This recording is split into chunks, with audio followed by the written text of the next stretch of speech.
হারাম কোনো সম্পর্কে যাব না ইনশাআল্লাহ, কোনো সহি প্রেমেও যাব না ইনশাআল্লাহ। এটা সহি প্রেম আবার কি জিনিস?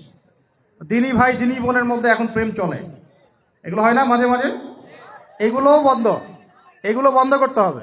হালাল উপার্জনের সোর্স হয়ে গেলেই দিনদার মেয়ে দেখে বিয়ে করে ফেলবেন ইনশাআল্লাহ তাআলা। অন্য কোনো পথে যাবেন না, কোনো হারাম পথে যাবেন না, ওয়াদা করেন ইনশাআল্লাহ? রাজি আছেন তো ইনশাআল্লাহ? আর বিয়ের সময় অবশ্যই দিনদারিতা দেখবেন, অন্য কিছু না। অন্য কিছু পরে, দিনদারিতা আগে। দিনদারিতা আছে, নামাজ পড়ে, পর্দা করে, মাশাআল্লাহ সব দিক ঠিক আছে, তারপরে দেখবেন আপনি অন্য কিছু, তার আগে নয়। কথা ঠিক আছে?